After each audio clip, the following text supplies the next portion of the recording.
What if I told you that one of the most common roles in modern MSPs is fundamentally broken? Today, we're going to expose the truth about VCIOs, and I know that you're going to want to listen to this because it's one of the most popular downloads of the episodes that we've done so far. I've had the most engagement on it, I've had the most arguments about it on the LinkedIn page, and I've had the most comments happening on the site just as a result of this one controversial title, evidently, as it relates to MSPs. So we're going to have it out today about VCIO, and I'm going to show you why most MSPs are doing it completely wrong. VCIO is a garbage term and we should throw it away. Sorry for those of you who that's your title. You're a very valuable human in the organization. Your organization did you a disservice by giving you that title. It's a stupid title. So this conversation topic actually comes from the episode that I did with Alex Farling not that long ago. And we really dug in on the VCIO and account management and ultimately what he calls client success, right? I mean, MSPs sort of get lost in the sauce of all the labels anyway. And so we really broke down the structure of that conversation into kind of those three categories and really started working through like, what is it and what isn't it?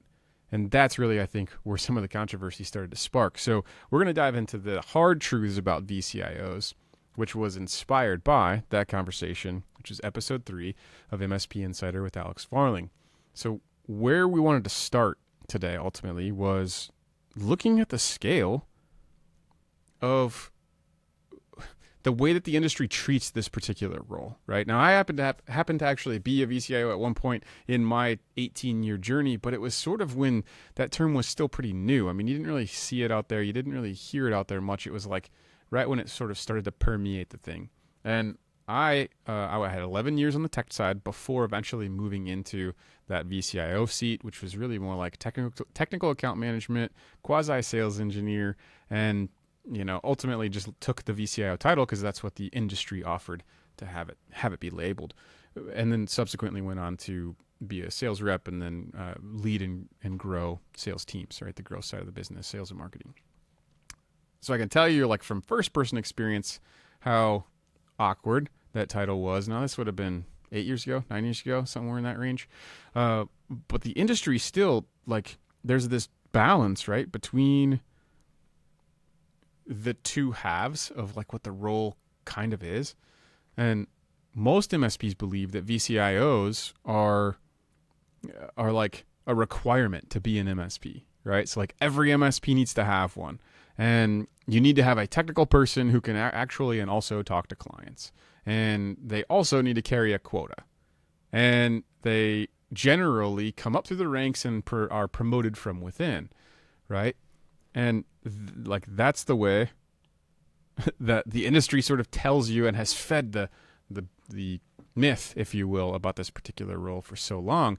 And yet when we kind of flip the tide here, we really have to dive into like, well, what is the reality of the outcomes that your customers actually want so that we can deliver against their desired outcomes rather than our own, right? Rather than just like building up titles for the sake of building up titles or like offering a progressive map for one of your best technical people to have another role and stay with your organization. Like we really need to focus on, well, what the hell are we trying to deliver anyway? Like, so forget the label and just like, let's transition to the reality of it, right? And it's like where I think it gets lost is that most MSPs aren't actually even ready for a true VCIO, whether that's because of the dedicated role, because of the capacity, because of the capability, because of the experience, because of the ability to do the job at that level, right? Like it's in its own name or it's in its own acronym. Like it is a C-level executive role, right? It needs to have a seat at the table of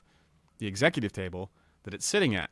Like it's in the thing. Otherwise it wouldn't have a C, right? It's supposed to be a virtual, whatever that means, chief information officer, right? And if you end up having somebody at that level who essentially has like a fiduciary responsibility to the business along with other responsibilities to the business, like how can you have that individual, which Alex calls out perfectly in the episode, like how can they be a quota carrying person?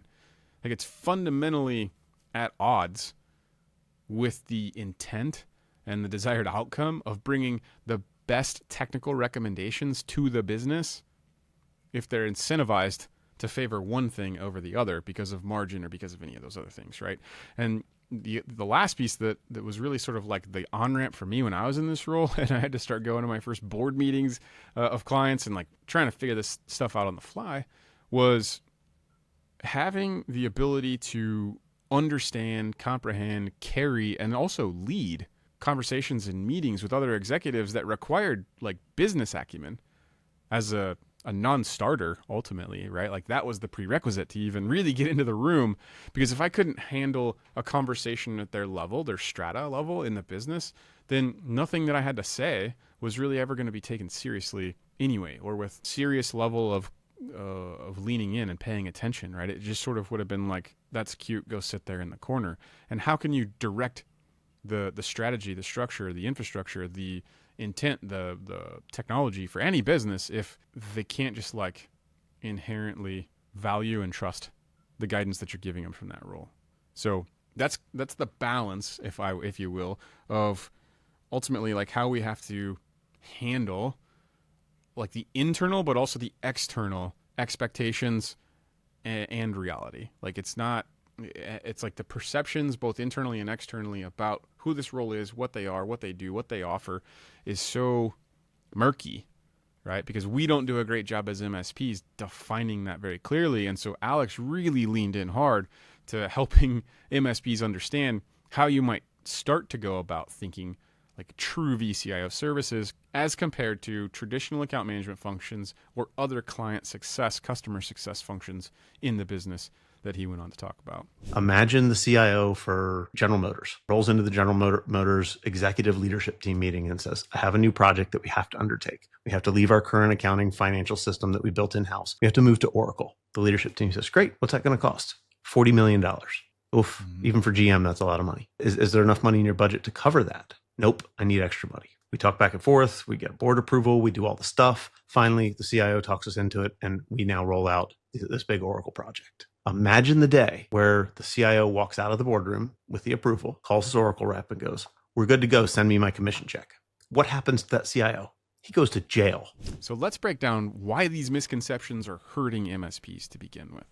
It's sort of like anchored, as we were just talking about, in the fact that, and MSPs are pretty notorious for this anyway. It's like the wearing multiple hats and the one size fits all, like the universal soldier concept of MSP in general, I think is where part of this starts to get extra murky, like we've talked about before. But if we really start to look at how an MSP needs to go about their path to success with client success, we can't do that without any other way, or without starting with what I really labeled here was the account management side, right? So this is the foundation, which is why it's on the bottom of the pyramid.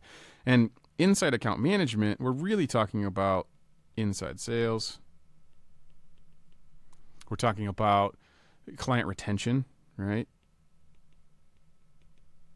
And we're talking about sometimes it's like the table stakes of basic relationship management, right? Like we want happy clients and we want them to stay. And how do we do that? We do that by being intentional and regular, right? With the touch points that we have with their business. And Dean Trimpelis talks about this quite a bit actually, is like we have to deliver the service that we deliver at such a consistent level.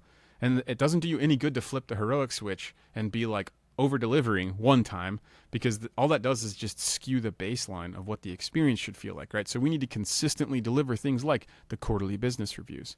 Even if it isn't quarterly, maybe it's annual, maybe it's monthly, maybe it's weekly. Each client is going to like require a little bit something different. And so the key is consistency, and to deliver consistently to them to maintain the baseline.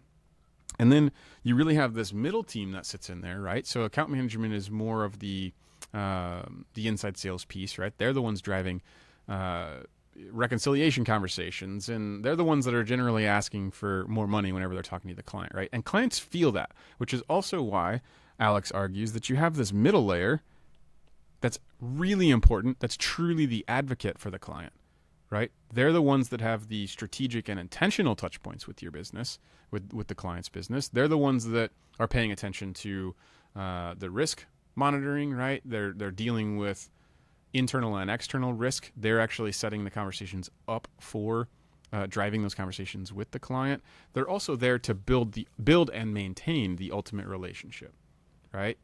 It's not about like minimum expectations, which gets handled on the account management side of things. The client success stuff is like actually caring, right?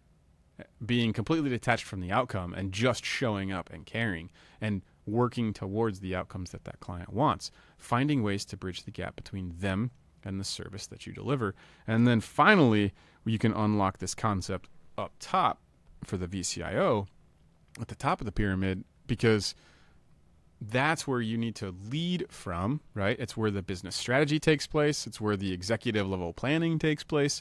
It's where the unbiased and unincentivized guidance takes place, with everything else that's wrapped up in that relationship. And so Alex said it best in the interview. The kid you hired from Starbucks last week, or the kid you hired out of college with a degree in IT, is going to walk into a boardroom and get laughed out the door because he doesn't know how money moves through the organization. He doesn't understand how the monetary swings or even the regulation that's required for this organization, right? This needs to be a highly educated person who understands how to talk to leadership teams, how to lead leadership teams. So one of the other areas of the conversation, though, that really started to stand out and generate some conversation and some buzz was like, how do I know when I need to hire one of these people? How do I know when I need to break it off and turn it into a dedicated role? How do I know when, like, there's a lot of this ambiguity? And the first thing I would say is that there isn't a hard and fast rule, right? Industry best practices are there more as like medians and guideposts and understanding about just how things can be, but it doesn't mean it's how you have to build it for your company. So the first thing I usually like to call out is like, you still get a say in how you want your business to run. You get a say in how you want to deliver service to your clients. You get a say in to what extent and what degree and where the baseline is that you're consistently delivering for them. And so that's my first take on it, period. But we can glean and deduce some best practices from the industry based off of macro level numbers that start to make sense. And so that's where, you're trying to figure out, okay, well, which way do I go up the staircase, right? And there's kind of three major thresholds that are unlocked.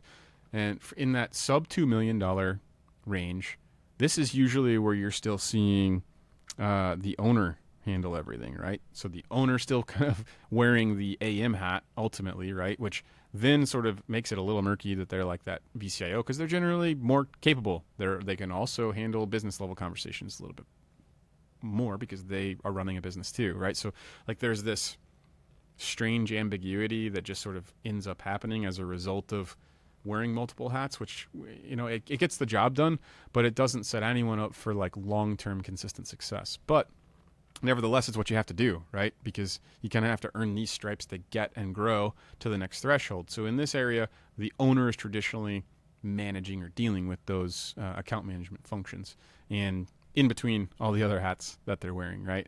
So when you get to this $2 to $10 million zone is where we usually start to see the dedicated account manager for the first time as a dedicated role that isn't the owner, right? And that one person is responsible for taking over the functions that the owner kind of got done whenever the urgency required, right? So this is where you're going to start to see those strategic touch points, the cadenced meetings, the schedules that are driving maybe like annual budgets, right? And reconciliation, ensuring agreement renewals are taken care of. Like it's truly like the administrative burden of maintaining a quality relationship with the client at all, right? But it's dedicated, and so it's a step above, if you will, the traditional, what you can do when you don't have that dedicated person in the seat. So the thing that does, though, is it starts to create that bifurcation of the account managers now to kind of taking like, I'll call it like the lower level functions, the lower level tasks in the client's eyes,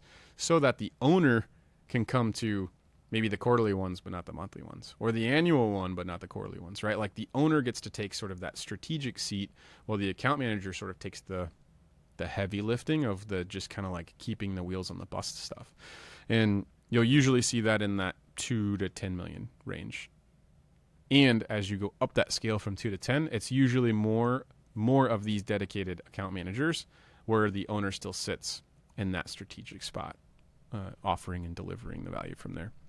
before you finally get to then this last zone where the VCIO is actually going to be a dedicated role itself, sort of like where we leveled up from, hey, I'm the owner doing everything, to now I have account managers doing the consistent stuff and I get to do the strategic stuff as the owner. Well, now you're actually looking at that and saying, okay, the VCIO can now take that strategic seat with the account managers with, in a supporting role with those people. And then the owner can take an additional step back away from that and work even more on the business instead of in it. Now, the reason is that you have to have this like true business acumen. You need to be experienced at a high level, a minimum technical, right? And compliance and like all the other things that you need to really drive high level business decisions with an executive team. And you get that by being so well informed by just like making the wheel go round with the account management team, right? So like all the minutia that would otherwise derail a strategic conversation is actually getting taken care of because you have dedicated people to that one function, which leaves the client to see the VCIO as a dedicated person for that other higher level function. And that's what helps make all of this start to work together, rather than it just sort of being, I came here for a QBR and now I'm stuck talking about Sally's printer that's broken for the 17th time in the last week, right? And you get sucked way down into the weeds and you can't have anything strategic come out of those conversations. That's where you get when you start to run these dedicated plays with dedicated people and start to free up your time. So let's take a look at how you might actually properly structure these kinds of roles right here. I was covering a little bit of this, as we were going along, but when we start taking a peek first at account managers, right? Account management is ultimately the internal focus, right? So they're the ones driving the internal sales. They're dealing with renewal management. They're dealing with like the regular check-ins that are scheduled and intentional. They're handling product upgrades might be one thing. That might be the stack level changes, right, that need to be communicated, because you're going to communicate, right, every time you change your stack, like all 7 times a year. Like you have to manage smooth out the experience of what it's like to be strapped to that particular Bronco. And then the client success team is, like I said earlier, is a little bit more, they aren't the ones seen as, hey, you just want a meeting with me because you really just want some more money out of me, right? Traditionally in MSP, I've had clients say that to me, whether it was about me when I was in that role or the team, the account management team at the time, because it was really driven off of always having something to sell. Or I should say, at least the conversations, the communication cadence was always paired with, oh, and by the way, you need to do this thing, rather than having it decoupled from the transaction sides of the business and really just making it relational and not transactional. So it needs to be focused on the relationship building. It needs to not be tethered to or bound to or functional around any of the sales meetings. It needs to be really relationship forward, relationship focused, service focused. Where are you going? Those kinds of things. You can also go through the risk components, right? Because it's not about the tool and all those things. It's about, hey, like, where are we? Where are you? Where are your people? Where's the enablement? Where's the engagement? Any of those components, and how can we lean in further to the relationship to drive that deeper into their org? And then last but not least, you sort of end up getting the advocacy out of all of those other behaviors, because this is ultimately where like that impenetrable relationship with the client comes from. And then last, when we're really now talking about it, you get down into actual VCIO, right? Or true VCIO function, where again, you're focused on the business strategy. You're in board level conversations, right? So you probably have like quarterly or maybe even monthly board meetings. You're planning and preparing. You're essentially building the annual board book for the annual strategic planning meetings. You are also bringing specific industry expertise into their business. You have a seat at that executive table and you're shoring up their team, right? You're holding up that component. But the most important part is that it's unbiased, right? And this is the thing that I love the most out of what Alex said in the conversation, is having this be a non-quota carrying role, because it's really where the integrity comes from out of the role, and it's what should empower and allow not only the VCIO to make the recommendations, but encourage the client to take the recommendation because they know that it's within their best interest to do so as a result of knowing that the recommendation is sound because it's not incentivized in one way or another. So as Alex puts it in the episode, here are some of the red flags that will surely make you know that you're doing it wrong, right? So they are commission-based, right? That would be a red flag for all the reasons that I just mentioned. You do want to have, or you would see it as this technical first approach, right? They're always sort of bringing the bits and bytes to the conversation, or you need this new flux capacitor because of X, Y, Z. What they're missing in those situations is that they miss bringing the business context first and leaning on that and trying to figure out, okay, well, what's the priority for you and your business this year? And can we do anything about advancing that, or doing it more efficiently, or doing it more cost effectively, or driving a higher return than you actually thought because there's some tools that unlock that, right? We're having the wrong level of conversation with the wrong people when it's really focused technical first. And then the last part was the premature implementation, right? So from an MSP standpoint, we're talking about trying to force this role or this function in when the business isn't ready for it and the clients aren't ready for it, or the types of clients that you have don't need it, don't know how to leverage it, don't know what to do with it. So then you end up in this scenario where you have an insanely high cost resource that you can't leverage, and then you have all this sunk cost wrapped up into that resource as well that you can't extract any of the value from in any way, right? Whether that's through the revenue generating activities or simply through the retention activities or the growth activities that they're driving. Even if they're not carrying quotas, like the byproduct is the revenue will be there, but it doesn't mean they should carry the quota while they're doing it. And the other thing that we see that I remember seeing is like when you're in the smaller stages, you're really dealing with the strain on the resources more than anything else, right? Like because so many people are wearing so many different hats. Like everyone wears the hat. We're all team members and we all do all the things. It's like that's great, but you'll also start to see the needle move a lot more significantly when you can break off and carve out the isolated, crystal clear dedication of the roles and responsibilities, because then you can hold someone accountable to the outcomes that you're driving them towards as well. So where do we go from here? Alex broke down several different action steps in the episode, which I'm going to recap now, and we'll go through those because it's ultimately about like not feeling like you have to be a part of what everyone's doing, right? And even though the industry's telling you that you need to do, you need to have this, and like everyone else has it, or your competitor is selling against it.